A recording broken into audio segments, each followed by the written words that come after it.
Welcome to Wisco Dice!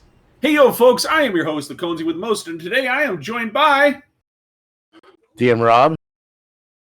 And I am GM Neil. And this is episode 131 of the Wisco Dice Tabletop Gaming Podcast!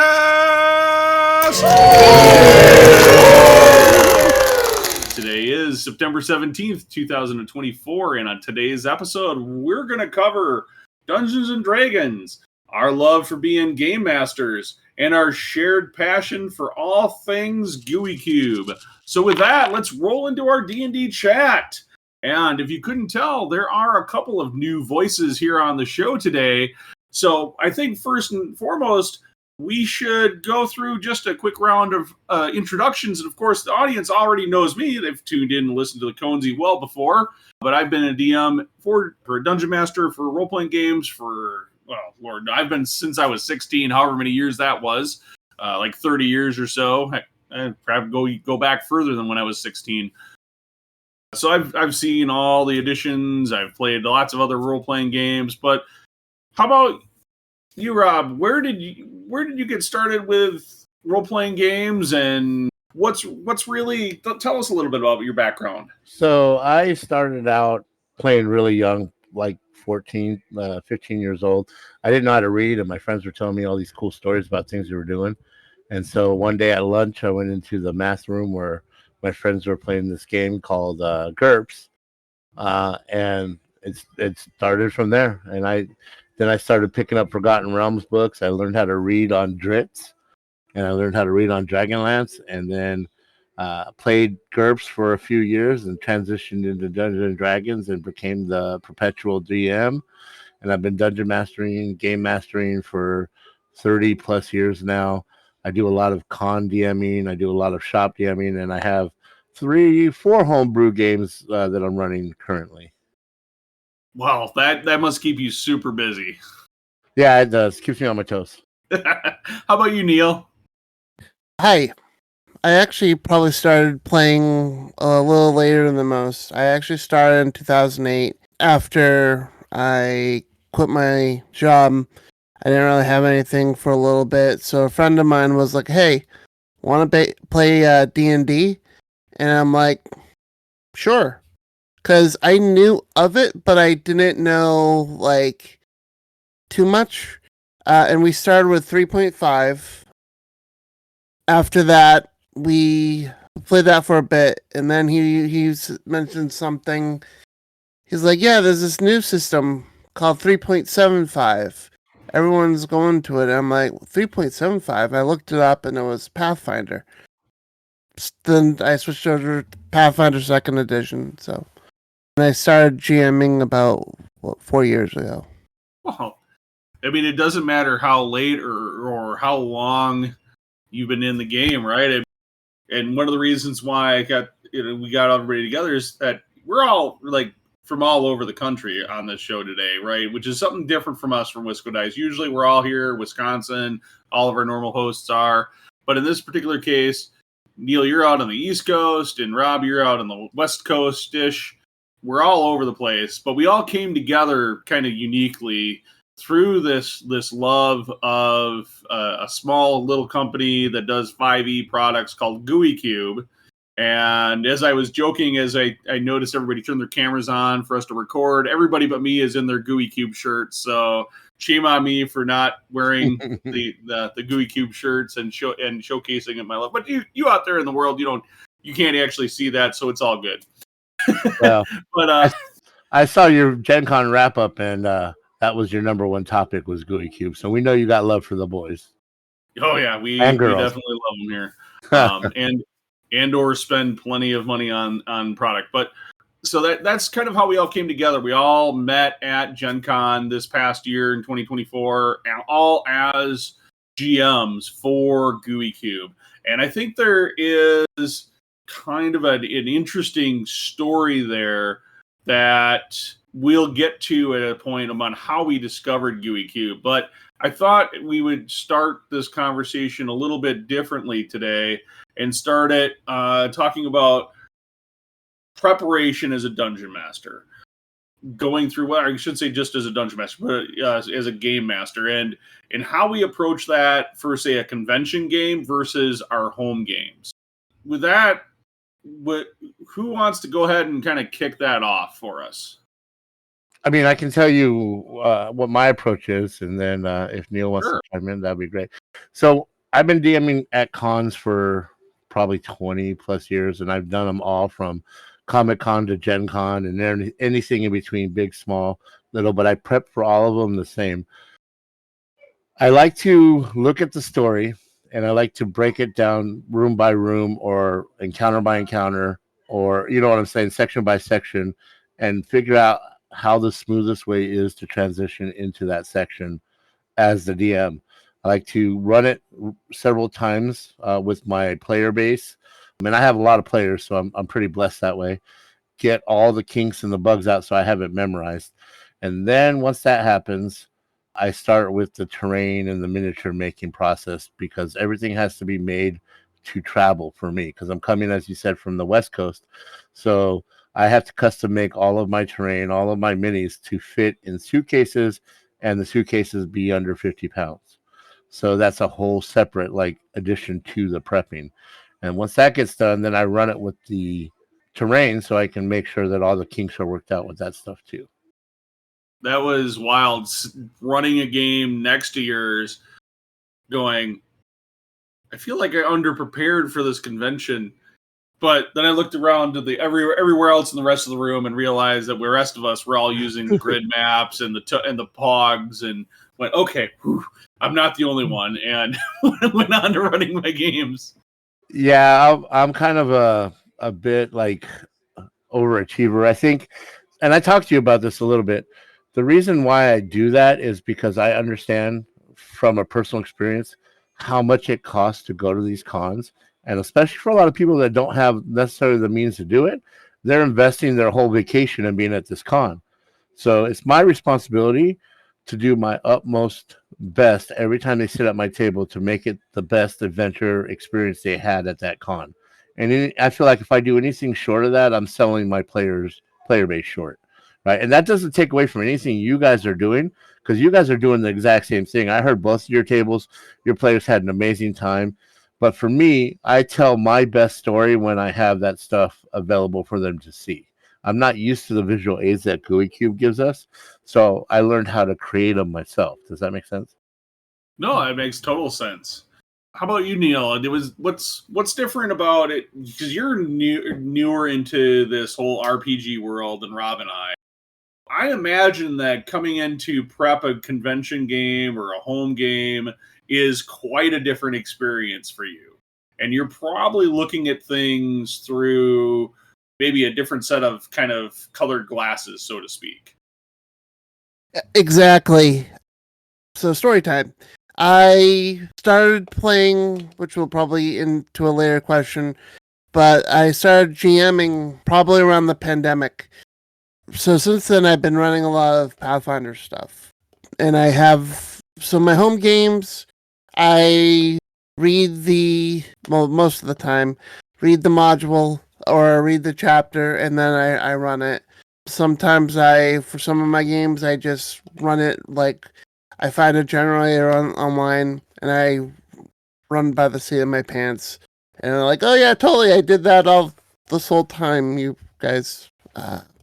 That was my plan, haha. As a magic, as like a magician.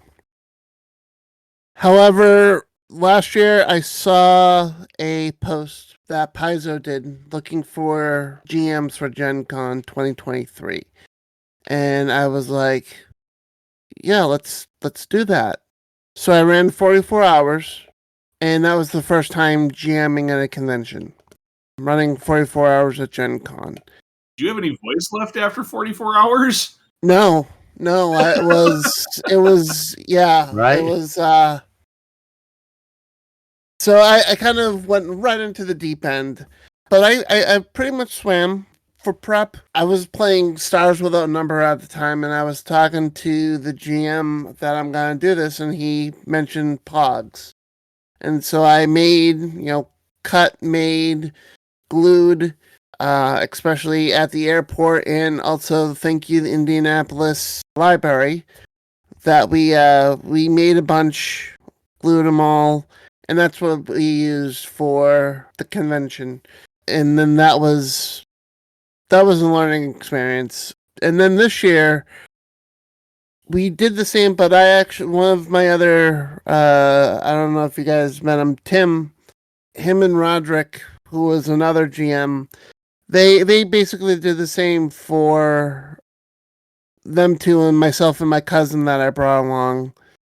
Basically, prepping for a convention, I read the module and I always find some friends. I'm not as lucky and I don't have a large player base, but I do have some really good friends that allow me to run the module, and I did that once or twice last year. I GM'd at GaryCon this year, and I had ran the module and then read over, of course, again and again, and then I run it for the convention. And then this year, it was a little different. It was a little bit more tricky because I had 3 modules to run. I was able to run one online for some people online, one for some friends of mine, then the other one for some other friends. So I will say that Gooey Cube is the first company, and I've worked for a lot of them, where you run this many modules. Like 4 of them to prep is kind of crazy, even 3 for a con where you're only there 96 hours and you're prepping 4 modules. It's a lot of prep work on the back end for the DM. Yeah, I was caught probably a little off guard, and just to save myself, I only river run Dark Tide's Night before going in to Gen Con, and this was my first time. For me, Gen Con was my first time ever GMing at a convention, period. Mm-hmm. For anything. I've been GMing for home games for 30 years or so, but never done a convention game, never did anything Adventure League where I was in the GM's chair, so I never really GM'd for strangers. And so I'm like, okay, well, I'm going to do what I do at my home game, and I did get a chance to run because I only had 3 modules I was assigned. So I got to run the second module once, but that third module, all I had going into it was I had read it and like 3 or 4 times and highlighted the dickens out of it. Like one of the things I do to prep a module, whether it's a home game or a convention game, is when I'm running a module, is I have my yellow highlighter and I sit here and I'm highlighting all the things like maybe DC checks, like where is there a check? Like every module's got a bunch of information explaining the scenario of like what this encounter is. And I just want to make sure that when I'm in the heat of the moment, I can glance down to the page and it pops out on my face. So I'm highlighting with different colors maybe, or different things, which mean different things in my head. Don't ask me to be consistent from module to module though, with that color coding system, because I'm not. Right. Yeah. But then, I mean, and that definitely comes off. I think for me, if I look back at Gen Con, I go, okay, there's like one adventure that I had to run one time that was probably the adventure that I maybe struggled with the most. And I think it was probably the most challenging adventure to run. And unfortunately, I didn't get a chance to run it beforehand.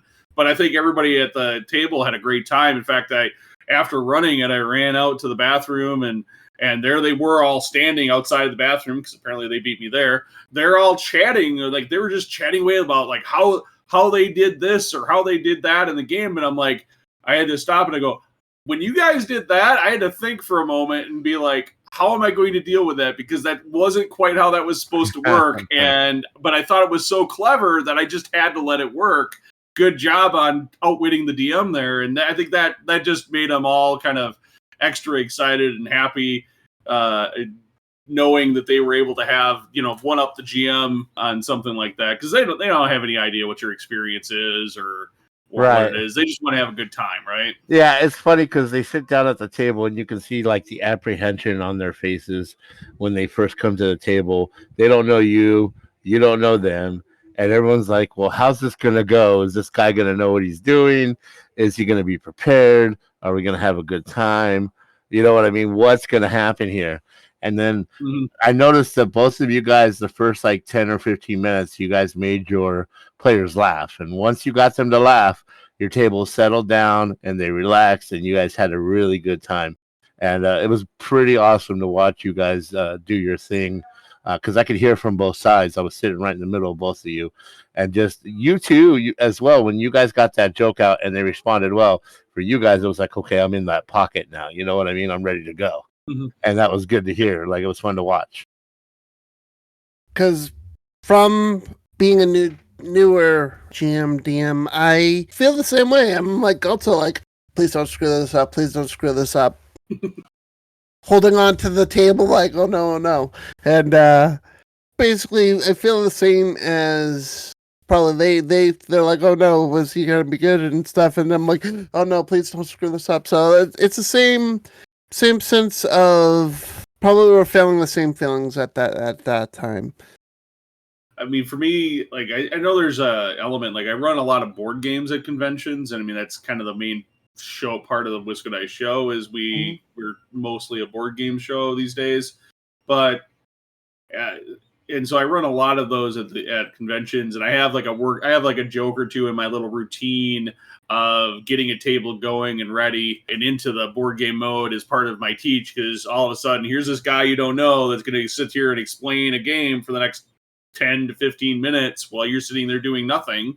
How do you entertain them? How do you break the ice and get them to be more into what, paying attention to you is kind of a key part of that. But then, like, I will say, like, even though I did all this prep, like, I know, like, at one point I ran Dark Tides Night at Gen Con, and I made a major mistake with how that scenario is supposed to work on the with the teddy bear. And I'm not going to give anything too much away. Let's just say that there's a teddy bear in the adventure, and that there is some mechanics around this little teddy bear that I did an oopsie. So, like, the players didn't know anything better, but it's critical to being able to solve the adventure, right? And to be able to kind of overcome it. So about maybe half hour into it, I'm like, oh crap, I missed this.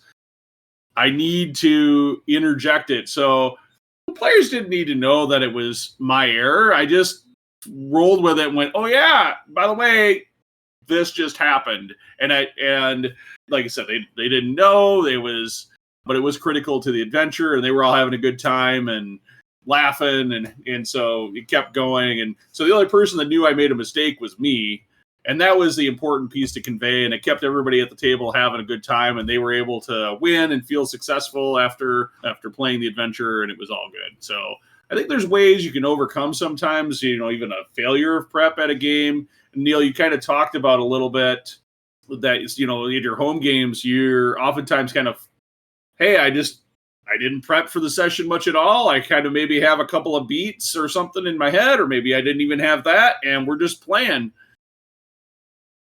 Yep. And being able to ad-lib like that is really cool. Yeah, sometimes you just got to roll the dice and let them fall where they may, and just roll with it. I think, and I tell my players this all the time, the best thing you could do sometimes is fail. Like, the most memorable scenarios come from failing, and we can create side adventures from that failure that help catapult an adventure exponentially in directions you never thought were possible. That is so true. That is so true. I have never had players at a table 10 years later, 5 years later, go back and be like, yeah, remember when I critted that goblin? No, Yeah.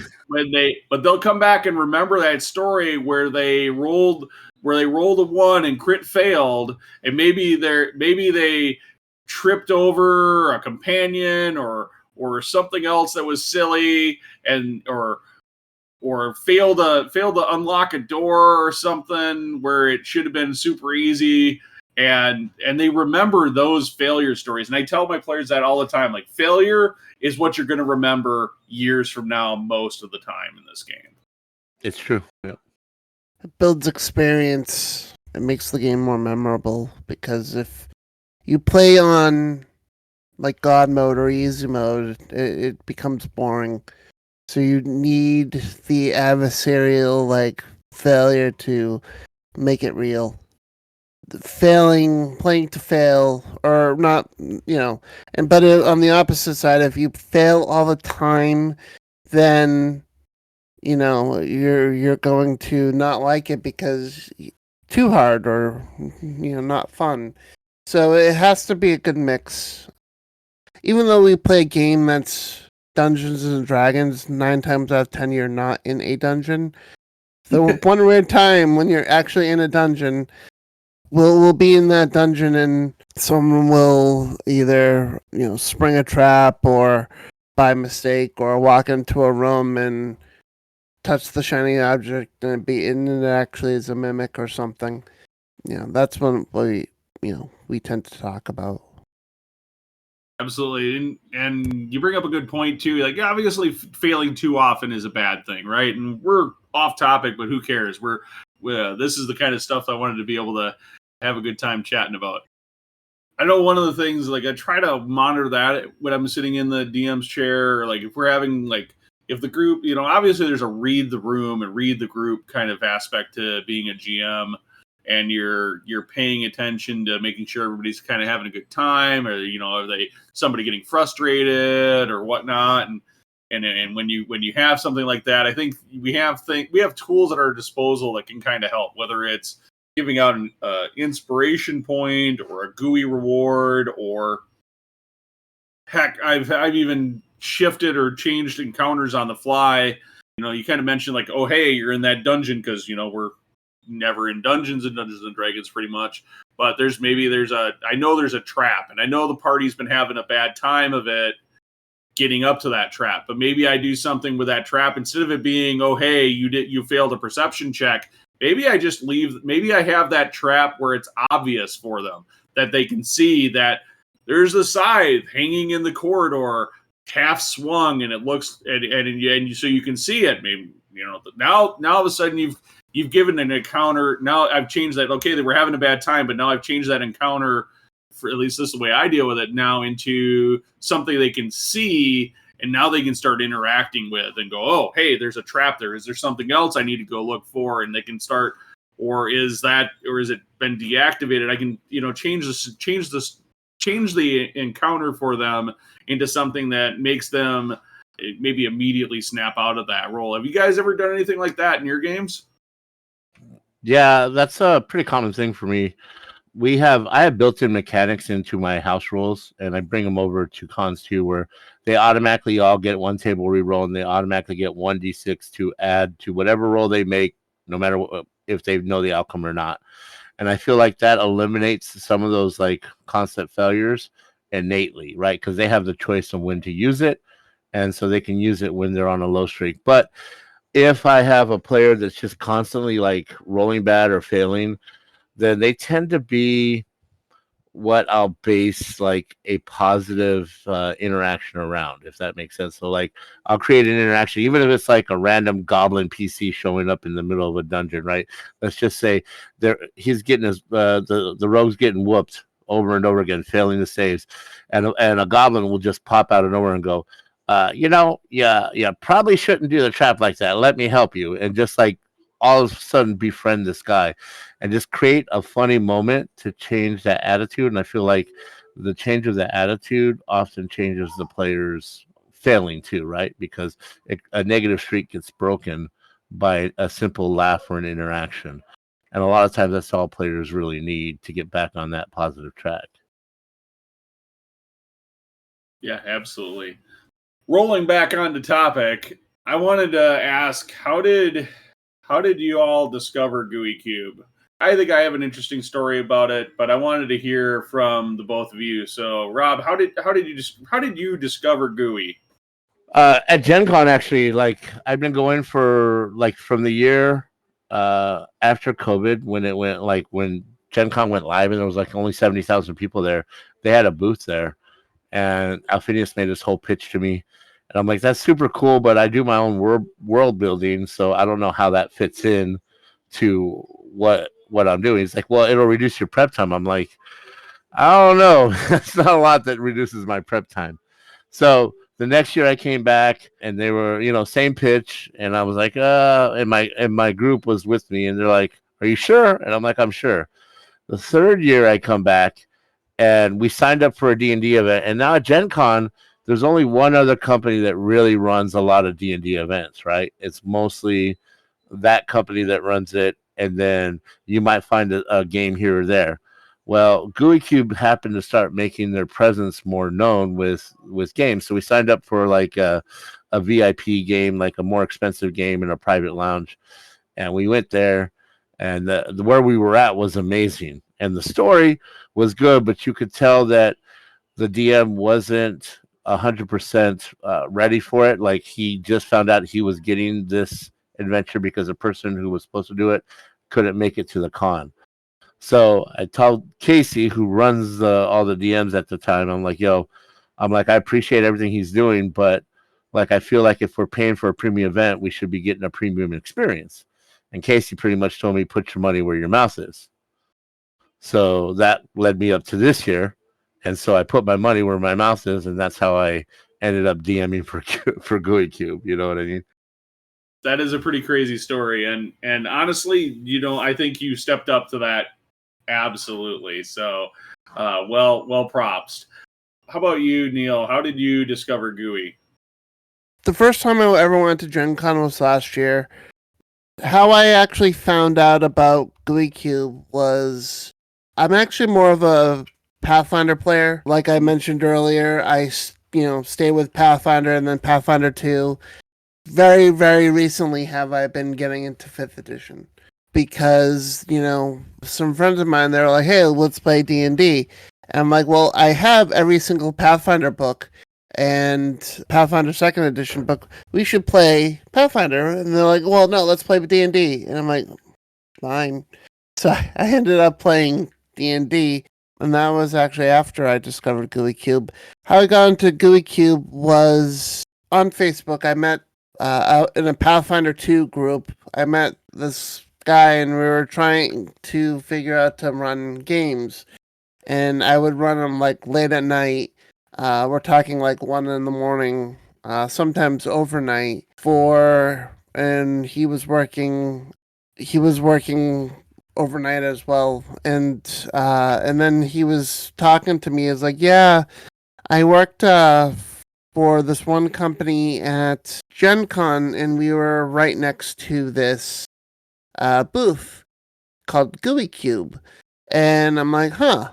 And he was like, "Well, I know it's 5th edition, but I would like to run it for you and some other people." And I'm like, "Yeah, sure." And so he did, and I loved it. And then that was around 2020. I joined the Discord, and or not the Discord, sorry. I probably joined the Discord, yes, but I also joined the Facebook, the GUI Game Masters Den of Enlightenment around 2020. Basically been lurking ever since, and I would watch Good Mornings IFA when I can, and I would see all these different GUI events, but I never made the connection to either run for Gooey Cube because I played in that one game, and then when I went to Gen Con last year in the Den of Enlightenment, or not the Den of Enlightenment, yeah, in the Den of Enlightenment, they said, "Hey, there's this party that we're going to have on Thursday." And so I had some time after running about 8 hours of games that day. So I walked over, and I just saw them have a great party, and I knew they were just a good group of people, and because I've been kind of lurking for the last couple years, and I met Alphinius for the first time, and I met Casey, and Casey was like, we're looking for GMs, and we do 20 hours, not 40 hours. And I'm like, you know what? I kind of want to see this convention. So I thought of it. I saw a post on the Den of Enlightenment again. And if you're not on the Den of Enlightenment, probably should because it's great. Because this is the 50th annual, well, 2024 is the 50th anniversary of Dungeons and Dragons. And I saw a post for GaryCon. They were looking for GMs for GaryCon 2024. And I'm like, you know what? I don't know any of these people, but I'm like, you know what? Let's go. I met a lot of the people when I flew out to first time in Wisconsin. Also was this March because I'm on the East Coast and I've basically been staying on the East Coast exclusively. But I've always wanted to go to like the middle of America and stuff. So first time in Wisconsin and went to GaryCon. It was great. And I was like, running for Gooey Cube was great. Met a lot of the Gooey Cube people. I wasn't going to go to Gen Con 2024, but I saw a post and I'm like, yeah, let's go to Gen Con 2024 with the Gooey Cube. So that's how I've found out about them. But it's just they're a smaller company, but they have this community that has formed around them is just because of their products, the stuff they put out, the games they run. It's just the different events they run has all like a testament of like just being a really good company, and Alphinius and everyone else is just amazing. And yes, so that's basically I that one guy, he led me to the Gooey Cube, and I got stuck. That's a good way to sum it up. So that COVID year, Rob, I think that you mentioned going to Gen Con. This is how I got introduced to Gooey Cube as well. My experience was I had never played Dungeons and Dragons at a convention. And here I'd been playing D&D for such a long part of my life, and I'm like, I've never experienced this. I'm going to play at Gen Con. This is the whole. This should be the home. I mean, it started in my state. I should absolutely play a D&D game. And then I went to go sign up for a D&D game at Gen Con, and there weren't any. Yeah, it's hard to get. Except for this Gooey Cube. I'm like, I've never heard of them, but I could get a ticket, so I did. So I got a ticket to Dark Tides Night, and I had the fun experience of them scrambling. I walked into the room. It's in the evening, and they're scrambling to try to figure out who in the world's going to GM the game. Mm-hmm. Then we had like 50% no shows. so we had a table of like 3 people or 4 people. So the GM's like messaging people on her phone that I don't know where she knew them from, but she messaged some people, and 2 or 3 other people showed up. So it took, I don't know, we sat down at start time, and it was probably 30 or 40 minutes into start time before we actually did anything, which sucked. I mean, my impression right now is right about at the bottom, right? Yeah, it's a 2-hour adventure, too.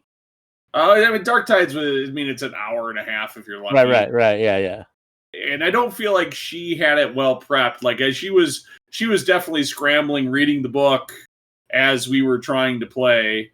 And there was no hex maps, like, or grids or anything like that. Like, at the time, like, this was very early in Gooey's trying to run a game room. Yeah, I was so impressed by the product that I had to go hunt down the booth the next day, and that's where I met Alphinius. Is the persona of the person whose mind it is that came up with the world of Zyathe in this game world. Right. That is also the day I realized that that wizard is not a proper wizard. He does not wear a hat.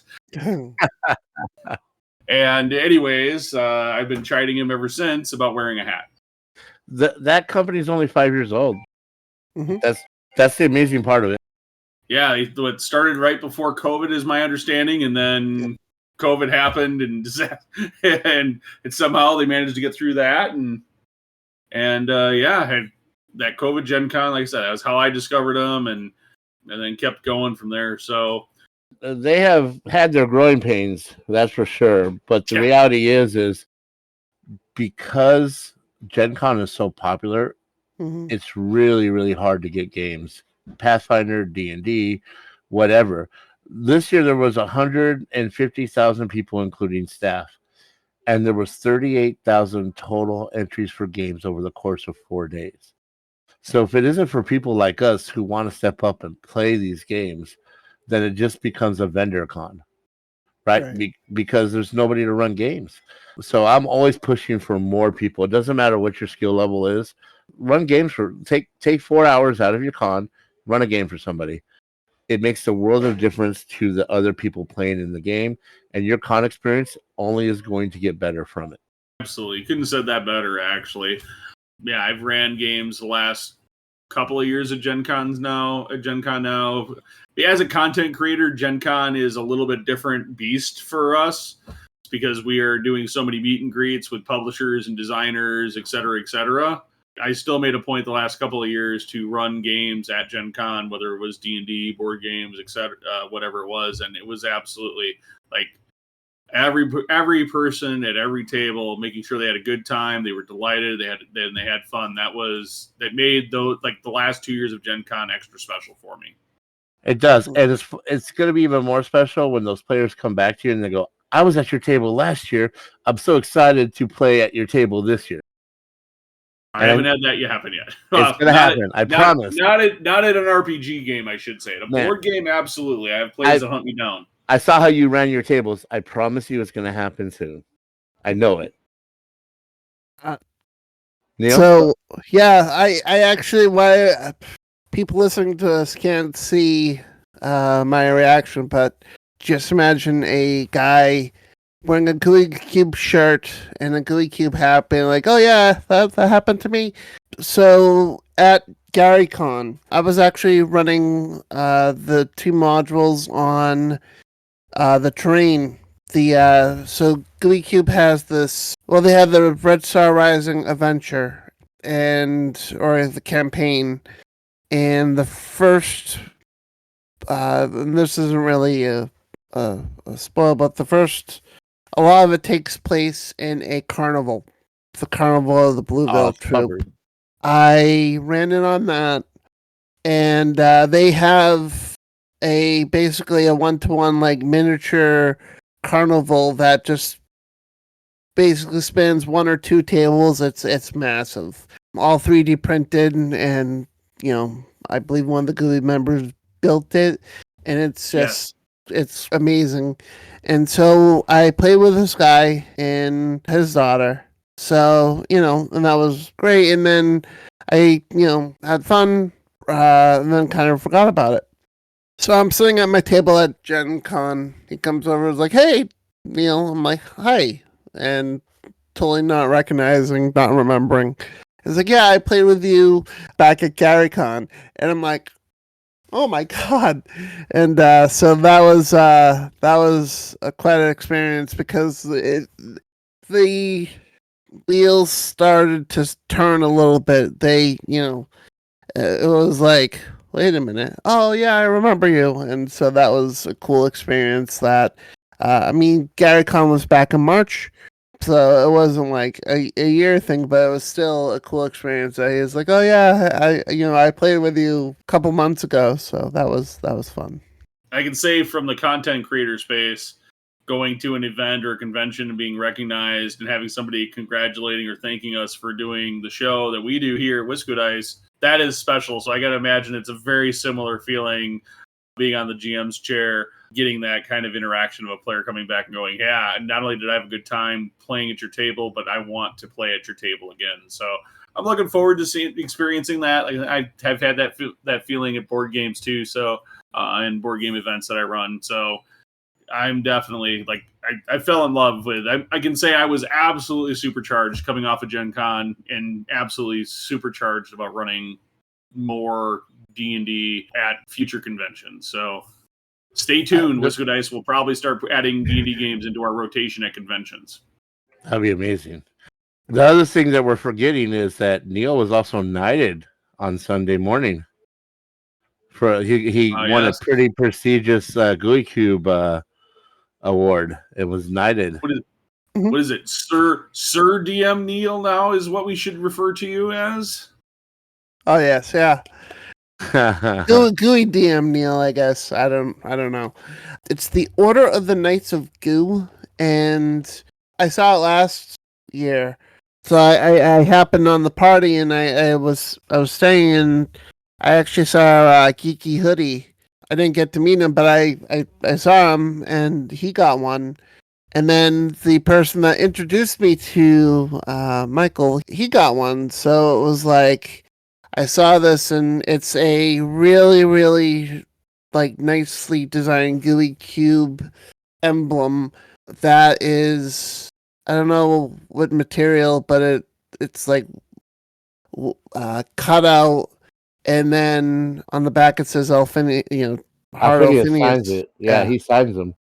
Yep. They're made by an artisan that's in Colorado, Mm-hmm. and he signs them. He etches his signature in each one. Yep. So I figured they were all made out of petrified gooey cubes, but hey, what do I know? I mean, it's possible they have that tint. Could be, yeah. So when I got mine, I was over the moon, and I still am. And actually, that's my Facebook picture right now. It's me standing next to the wheel with my medallion. So I'm or the Knights, I guess, medallion or pendant. Yeah. But yeah, I was cheering the loudest for you. I was so excited for you. hopefully you'll get one next year. Yeah, we'll see. I'm just supercharged and happy for my players, so and they all have a good time. Like that's all the reward I really needed. Like I said, I'm sure if my wife was over here, she would tell you how delighted, and how my coworkers would tell you how happy I was for like the next week and a half. I was so supercharged off of Gen Con this year. I saw it on your video. The video was amazing. Yeah. But like, I'll be honest with you, man. You made me step my game up, even so, like to be more engaging and more animated with my players. Like even beyond what I brought. Like I'm sitting next to you guys, and I'm going, these guys are bringing it. I need to bring it even more. Like, you know, it's just my personality, right? But so I want to thank you guys for making me like rise my level, even in that situation, which is awesome that we can feed each other that way. You know what I mean? Absolutely. So I think before we wrap things up, I had one more question for you guys, and this is, I think a different answer for everyone, and that is when we. And this is back on with like our last words of DM wisdom here to set the stage. When we sit down and we're doing our prep, and I know, at least for me, my prep for a single session or a single adventure or a convention game where it's more of a one-off and it's contained is quite a bit different prep than when I'm thinking about it when I'm stringing together a series of adventures or a campaign and trying to get a major story arc over multiple sessions. Is there anything different for how you guys approach it?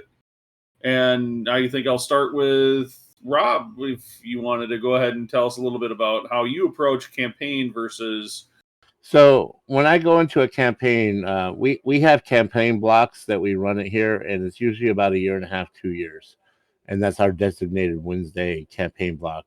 On my Saturday game and my Sunday games that are every other week, they are whatever other games we want to play. But Wednesdays is our campaign block. We always start that block with a session 0 and a who, what, when, where, why, session 0. So they make their characters. And they can tell you anything they want about their character, and that's canon for their character. But if they don't tell you something, that's for the rest of us to tell the story about. And we go around the table telling the story about how they met, what happened to them, how they got to that level, what nemesis they have, what goals they have. They're all dictated in that session. So then I start plotting out my session, my campaign, based on that session 0 as to what they want their characters to be, what their major story arcs are, what their major drive is. And I try to make each segment have a section for each of my players to shine in by doing that. So that way that roadmap is laid out based off their interests, and that's what keeps them going along the whole time. And I never dictate which path they go into. I lay the world out for them, and they go where they want. Very cool. Very cool. And definitely some things I think I'm going to add to my next session 0 that just came out of those words of wisdom. How about you, Neil? I'm not where I'm at in the world where there's not a lot of stores around me that I can run games. So a lot of games I run either online or I run with friends. For campaigns, it's more of a learning experience for me because and I'll definitely use some of that Rob just said, because I've been running one game, Pathfinder Abomination Vaults, for about 3 years now, and every other week. And with that, it is a module, or it is a set of modules, and so it's basically I read the module and then I run it and I do think about like what happens when my players encounter this, and so I'll try to drop hints to them, slide them a sword or a piece of equipment that can help them. So I don't have a lot more experience with campaigns, but I try to. It's something that I'm figuring out. And then with friends of mine, we started a campaign just as a one shot, and then it has evolved into something. And then it's just like if I'm at work thinking about something, I'm like, okay, that sounds cool. Wherever I think of next, then that's how I'll morph and I'll build the story. I'm a lot newer, I guess, at it, but I try to do the same things, try to put the spotlight on the players or on different players, and try to, even though I run modules, I try to have, be in as open world as possible, not trying to, herd cats or anything like that. One thing I do see a lot of times now is that there's this big aversion, I guess, to being a dungeon master, because it's too hard, or it's I don't want to spend all the time and blah blah blah. But I think you have to kind of just gotta get into it. You're kind of the reason why people are playing, because you're the one and I think there's some sort of power with that, or not power, but prestige, I guess, because be like me, or not like me, but like wasn't sure if I could ever be. I tried it once, I failed at it, and I wasn't sure I could be a dungeon master, but no one wanted to, so I'm like, you know what, I should try it. And I think that's something that I think anyone can do. I think anyone, like, there's so many tools and there's so many resources, Gooey Cube being one of them, to help people become better game masters or better game masters. And I think that is something that I think a lot more people can, look into. If you're in a group of people and, just be like, hey, I think I can, don't go out there and like look for someone that wants to GM for you. Be like, hey, I want a GM, and read the rules and figure things out. That's the one thing. Just to like keep going with what he's saying real quick. I'm sorry, I know we're scrolling a little bit, but when you GM, you don't have to know all the rules. You're going to have one or two rules lawyers at your table that will help you with that. So don't worry about knowing all the rules. Just worry about telling a good, interactive, cooperative story. That's all you got to do. That's the whole point of GMing. Yep. And also, in Pathfinder is a very crunchy game. D&D is medium crunch. The first lines of text in that book, they both say the same thing. Have fun. If a rule doesn't work, don't use it. Basically, GM fiat. You don't get something, you can either change it or alter it so it does work for you. And I know D&D has D&D Beyond, but I'm more familiar with the Pathfinder side. All the rules for Pathfinder are free online, officially, through you can Google it, but finding a rule is now just easy as, and plus we have technology and we have all the stuff that we can just Google it. And so many times I've done that. D&D, how to do this, or D&D, how to do that. So it's like, that's probably a good thing of having a GM screen. So it's like I can hide my phone and be like, how do I run this? What's this condition? I feel like we can go another 3 hours in this podcast, honestly. I probably could, yeah. We probably could. So I will just go ahead and say that for me, when I talk about campaign games, when I'm doing my prep, I'm less focused on the session zero, although I probably should be more. And I think there was some great advice about session zero there that Rob gave. I think Neil's approach to being able to flush out a world and focus on players' needs, and most importantly, reach out to growing the DM community, because Lord knows there's not enough of us. And there's way more demand for games today than there ever was 20 or 30 years ago when I got started. But I always think, like, I'm always thinking, what is the story trying to get accomplished that I'm trying to tell, and where are those beats? Where is chapter 1 in this story, and where does it end? And what is it trying to get accomplished? Am I trying to build relationships with the players in these locales with NPCs and stories because chapter 2 is going to come along and trash a bunch of those NPCs, and something dire is going to happen that's going to be that next call to action? Or am I trying to build up a political story where things in the world are going to happen regardless of the players' interactions, but the players are going to start hearing about these things, and that might be their call to action? And how does that evolve over the course of the campaign? Because I want the players to know that they're living in a living, breathing world where things are going to happen around them that sometimes they can affect, sometimes as they get higher level they are able to affect, and sometimes it's just that those are things that are going to happen, like war that's happening way over in the other side of the world. Oh no, the other side is winning.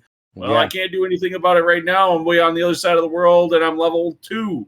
But maybe, by the time I'm level 10 or 12, I might be playing a role in that. Critical Role Campaign 2 is very much that way. By the way, I did a ton of Critical Role research as I ran my most recent campaign, watching how that all kind of came together. Also, as I was prepping for 5e, because I had limited 5e experience going into it. So lots of great resources. Do you prefer to build the world outside of the player scope and let the players figure out how to interact in the world?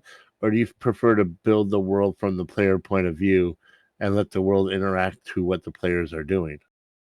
I would call what I do more of bullet points. Okay.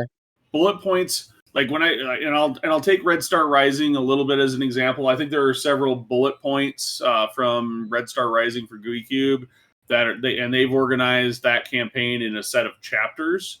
But within those chapters, there are, like chapter 1, it takes place over a day, and then chapter 2, it happens over these days. And there's certain story beats that have to happen, that need to happen, but the rest of the framework is just kind of there as a framework for, I kind of want the players to do some stuff over here at some point, because that's how they're going to get to know these people, and I want to pick my things. That's more of what I'm trying to get and make sure that I have all of those beats accounted for as the story progresses. And then the players can just kind of do whatever they're going to do within that set of framework, as long as I can get to those story points at some point, then the story advances. Whatever the main story advances. That's a very important question that if you're building a campaign, you need to figure out, because whatever you want your players to do, they're technically going to do the exact opposite 9 times out of 10. So you need to be prepared for that situation, and those bullet points really help with that. But you got to answer, am I going to take this campaign from the player's point of view, or am I going to take this campaign from the world's point of view and say, hey, this is what's happening in the world, and how are the players going to interact with this scope, right? Are they going to change it? Are they not going to change it? Are they going to create a following that changes it? What is your goal for those players in that big, massive setting? And it can be done in small settings, or it can be done in big settings. It's really your perspective. Yeah, and what do they want to do, right? I mean, if you can say, hey, I'm going to run a political campaign where there's intrigue, a court, and whatever, and if players are like, I don't really want to do that. I just want to go murder some goblins and dragons. Then you're probably not catering to their needs. So how do I create a story around those needs and hit those beats? Or how do I shift on the fly? And that's why I kind of like, for me, it's more of a flowing outline with some calendar thought process behind it. Okay, there's these major world events that are happening, or major events that are going to happen at roughly given times. And then here's the players as they kind of eke through it. And if they happen to do something, well, I kind of know, okay, if then, but, if then else kind of logic in my programming on okay, well, they kind of did this, so we're going to go down this fork instead. And I stop developing maybe a certain fork, but I know that certain things are roughly going to happen. That's generally my approach. The biggest tool to keeping players in the campaign mindset is to give them an arch nemesis, one that they can never really capture and always has the upper hand on them. They may beat him from time to time, but he always has a way out. And that'll always keep them driven on that storyline, because the more he escapes, the more the players hate him. Well, that's true for so many of the big stories, right? I mean, if you think about like what makes Lord of the Rings amazing, right? It's all about defeating Sauron, and it isn't until you finally get that journey done and the ring goes in Mount Doom does the story truly kind of basically wrap, right? The story of Lord of the Rings. Same with The Hobbit and Smaug and the Battle of Five Armies. It all culminates to that. Dragonlance was very much the same thing. The War of the Lance, going through that story. All of these great classic fantasy stories always hinge around some major world events that are going to happen and a villain that you're trying to defeat. Very true. What's on your shirt? Batman and the Joker. Yep.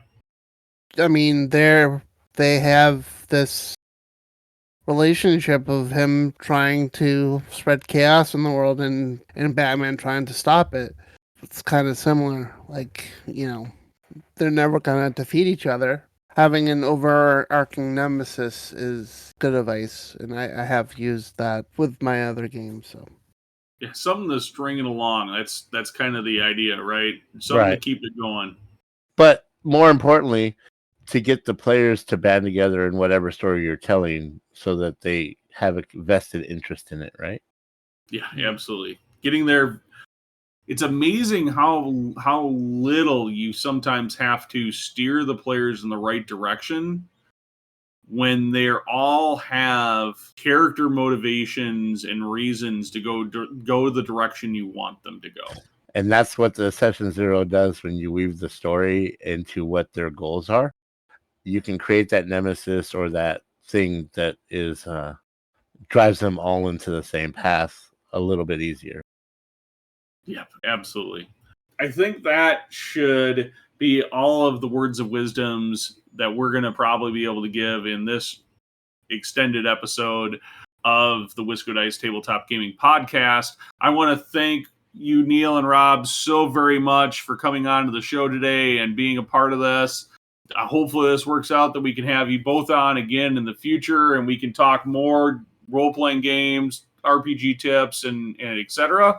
Go and continue to spread the word about Gooey Cube. So all the links for Pathfinder 2, for Dungeons and Dragons, for Gooey Cube, the Gooey Cube Discord, the Gooey Cube Facebook page, everything that we've kind of mentioned, they'll be in the show notes at wiscodice.com. And until next time, folks, thanks for listening.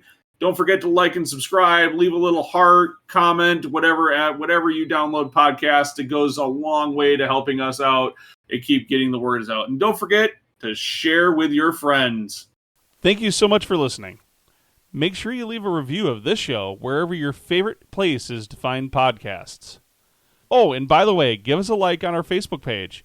And don't forget to follow us on Twitter, Instagram, or Pinterest while you're at it. If you haven't looked recently, make sure you catch up on the blog at wiscodice.com. Hey, Brian, what's that site? Ah, darn, I forget. Justin, what's our website again? wiscodice.com. That's right, it's wiscodice.com. And until next time, everyone, peace out.